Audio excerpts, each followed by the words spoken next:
All right, here we are on page 41 of our unit book, and we're looking at proportions. So what is a proportion? You see, we'll want definition here just so we can recognize when we are dealing with a proportion, because then that'll help us tell ourselves how we can get ourselves to solving the problem. A proportion is an equation. We could even say this, an equivalence. Let me change that to an equivalence. It is an equation, but I'm going to use the word equivalence between two rates or ratios. And then I'll give you some examples so you can see what it looks like. So it's an equivalence between two rates and ratios. That could just look something like this. 3 over 5 equals, over here I could put 9 over 15, right? This is a proportion. I've got a fraction or a ratio on the left, another one on the right, and an equal sign between them. I could have something like 13 kilometers for 1 hour is equal to 26 kilometers in 2 hours. That's a proportion as well. These are things you've already been dealing with somewhat in this unit, and now we're going to see with this definition how we can really take it to the next level. Some other vocabulary for you to know here. When one ratio is equal to another, there is proportionality. So you can write that in there, proportionality. And the two ratios are proportional. Fill those blanks in thusly. When the ratios are unequal, they are disproportional. That just means they're not equal to each other. A proportion is composed of four terms.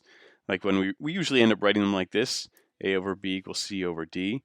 But we also can write them, if we're talking about ratios, we can also write them like this, right? A ratio that you write A over B, you could also write as A to B and C to D. So we call the ones in the middle here, we call these the means. Because mean, you might remember from secondary one, I don't know if you saw it, mean is one of the measures of average. So the guys in the middle, moyenne, mean, these are guys are the means, and the guys way out on the end, out here, are the extremes. This vocabulary is not super important, but it's useful because we say one thing to remember for proportions is that the product of the means, like the B and the C, right, the B and the C here are the means, the middle guys, the product of the means is equal to the product of the extremes.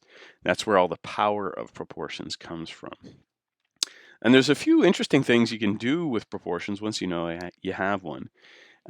Is that you can always interchange the n terms. Like see here, if you know A over B equals C over D, then if you switch the A and the D, which is what has happened here, the A and the D have been switched around, this will still be true. And you know this if you do this with actual numbers. Let's try this. 1 over 2 equals 3 over 6. You guys all know this is true. Both of these in a calculator would tell you 0.5.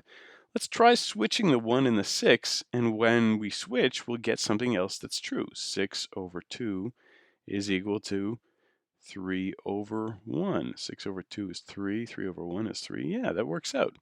You can also switch the middle guys, the B and the C, right? Let's take our old example, 1 over 2 equals 3 over 6, and let's switch these two guys around.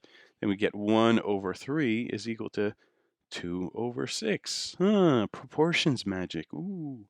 Inverting ratios, that just means you can flip both sides upside down and it will still be true, right? If you know that 1 over 2 equals 3 over 6, guarantee that if you have 2 over 1, it'll be equal to 6 over 3. If you flip both sides over, you'll still get a correct proportion. But the most important one, the one that you'll be using over and over and over, these are the ones I can find kind of neat, but you don't end up using them that much. These ones here are super important. That's if you have a proportion, then the product of the extremes is equal to the product of the means. So what that means is if you take 1 over 2 equals 3 over 6 as an example, the product of these two, 3 times 2 is 6, will be equal to the product of these two, 1 times 6, which is also 6. So 6 equals 6. And that happens no matter what your proportions are, right? You try an example yourself. 10 over 7, that's equal to 20 over 14. We could think of that. 14 times 10 is 140, and 7 times 20 is equal to 140. And that'll always work. We call that the cross product principle in proportions. And it's where we get the technique that you'll be using all through the rest of your years of high school of cross multiplication. It's easy to get it confused with cross canceling. It isn't cross canceling, it's cross multiplication. And you'll use it probably more than you'll use cross canceling. Okay, now where this gets useful is if we can actually use some of these principles above, specifically the cross product method, to solve questions like this, right? And here you're looking at this, you could say, well, I'm familiar with fractions, or I can just say, well, to turn the 16 into an 8, I divide by 2. So I could just divide the 12 by 2 to get 6 as an answer here. Now, of course, you're right. You're a bright guy. You knew that was right. But I'm just going to show you how using the principles of proportions could help you with this if the numbers aren't so nice. Remember, the extremes multiplied together, 16 times n, is equal to the means multiplied together, 8 times 12, 96. And if we know 16n equals 96, we can divide both sides by 16 to get that 16 away from here. And I'll get that n equals 6, 96 divided by 16. And you could also do it over here, right? Again, you're looking at this and you're saying, oh, I've already got this figured out. 5, to turn a 5 into a 3, I guess I have to multiply it by, I don't know, 0.67 or something. See, already it's starting to get a little bit more complicated. This one over here, you were saying, let's forget about this cross products thing, but maybe here cross products will actually be easier. Let's do this. What's 3 times 15? I see somebody in the corner back there. Yes, you are correct. It is 45. And then 5 times k is just 5k. So now let's divide both sides by 5, and you'll get that k is 9. And that's how you can solve proportions using cross products. Now, if you are showing this method here to somebody in secondary 3 or secondary 4 or secondary 5, they might look at you and say, why aren't you using the fish method? And you say, what's the fish method? And they say, yeah, don't call it the fish method because your teacher will get mad at you, but it's much faster. So there's this method that some teachers really hate because they don't like weird names for math methods. But students at Loyola much prefer this method that just applies the same principle a little bit faster. And it's called the fish method for a reason you'll see soon. So what you do is you say, all right, if I want to find out what y is here, then I start with the neighbor of the one I'm looking for. I'm looking for y, so I'm going to start with its neighbor, 4. Then I'm going to, as I cross the equal sign, I multiply. So I do 4 times 18, which is 72. And then as I'm crossing over the dividing line, which is this line here, I divide. So I divide by 30.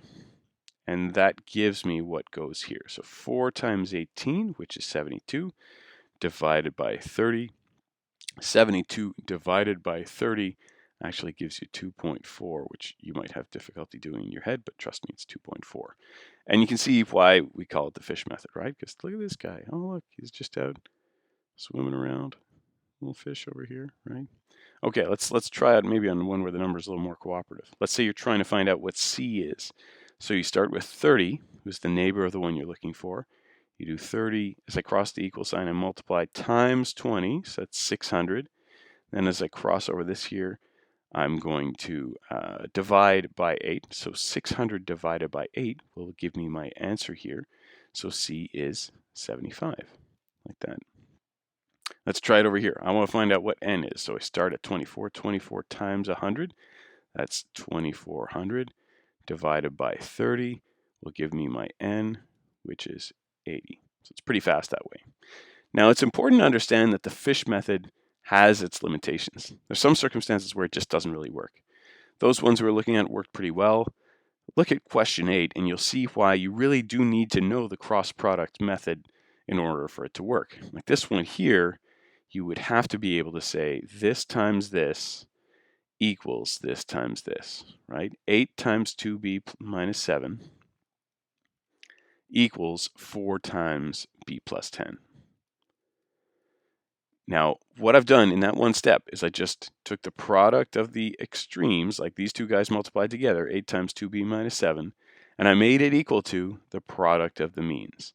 I just said I'm going to multiply these two guys together, and I'm going to make it equal to when I multiply these two guys together. That's all I've done. I went from here, where I had a whole bunch of crazy fractions with binomial denominators, to a thing here where everything's all in one line. There's no fractions. There's nothing crazy. It is an equation. I do have letters on both sides. I will have to fight my way through that, but at least all the fractions are gone, which I know for a lot of you is the biggest danger. So now we're going to distribute our 8 in here. We get 16b minus 56. Then over here, 4b plus 40. I'm going to get all my b's on the same side. I'm going to do minus 4b minus 4b. We haven't really seen that yet this year, so we'll see it again in more depth later. So if it's a little strange to you, don't worry about that just yet. But now I'm going to try and get b alone the same way you did in secondary 1. I'm going to add 56, add 56. I have 12b equals 96. Divide both sides by 12, and I get b equals 8. So again, this to show you just the fish method is nice. It'll work for a question like this. Fish method will work fine for a question like this. But for something like this guy or this guy, you will want to use the cross products method from up here.